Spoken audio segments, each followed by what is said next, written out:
Look at the fucking size of that gearbox. Look at it. It's fucking awesome. It's got the DMR cut, which is why it won't do full auto. But for what we're going to do with it, it don't matter.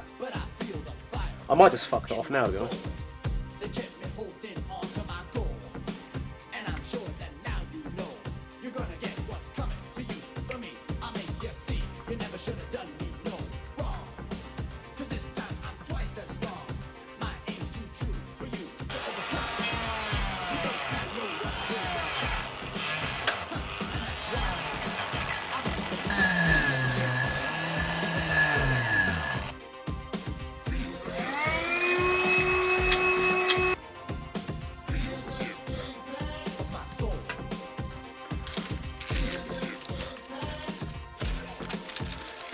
Ooh, I wouldn't use that.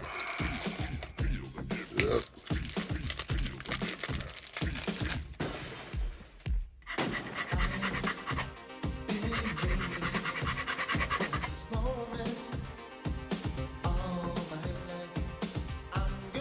I've changed out the piston. I've changed out the piston head. I've changed out the spring on the nozzle. I've modified the nozzle so there's no big burrs on it or any flash. The gears have been short stroked by 2. The piston was short stroked by 1 because I just want to make sure it doesn't catch. I don't want to wreck the structural integrity of the piston. I have wired it in now for what's going to be just a basic gate nano, as you can see. I've had to modify back here because there was not enough room to run the wires around here. And the way they've reinforced the gearbox down here means that I couldn't, there's just no fucking room for play. So literally, I've taken a section out of here, and it is like a 2-part section. So that can sit right there, and all the wires can sit lovely. I was a little bit surprised because this seems different to my previous Avengers gearbox that I did. I had 100% definitely had a full SR25 length piston and cylinder in there. This one doesn't. This has got an elongated cylinder head, which is a great idea because it means you can run a normal length nozzle, you can run a normal piston, and okay, you're not getting what you really want out of it if you want to do a DMR build, but this is not a DMR build. This is just so we can use it as a battle rifle, which is fucking perfect. So, parts are easy to get hold of. I've changed out the spring guide to a steel type with bearing. So hopefully this should now be slightly less powerful and sound sweet as a nut. The gears I've re-shimmed, I haven't changed them over, and we're running the standard motor as well. So joy to the fucking world, I've got to take it apart again, because the promised selector plate is too thin for this body. And what's happening is, once you put the gun to safe, it remains on safe. Now if you give the gun a little bit of a jiggle, just press it like that,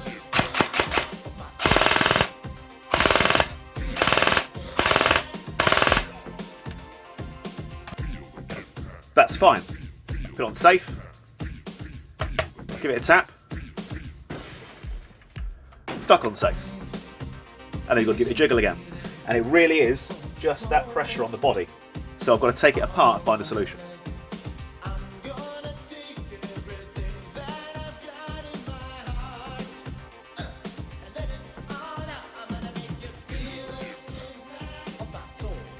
Full. Semi. Safe. A lot of play on that, and that tilts down very slightly. So, if the body is not perfectly aligned, as this goes back, it locks there.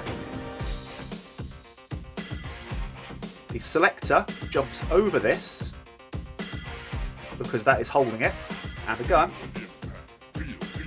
stays in safe. So I've got to find a way to shorten down this part and then make that press in nice and tight against it. I have shortened down the safety, or the lock as it were, and that is as little bounce as I can give it.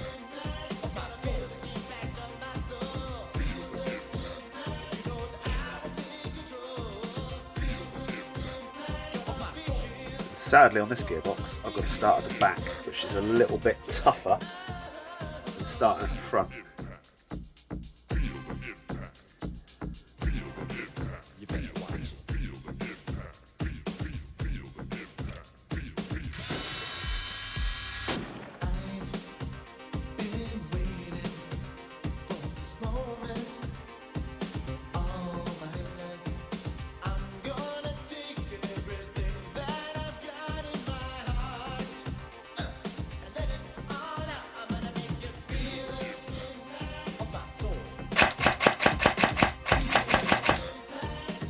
And there she is.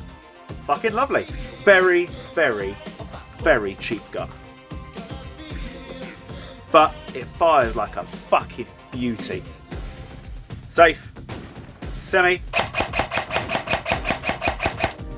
and full.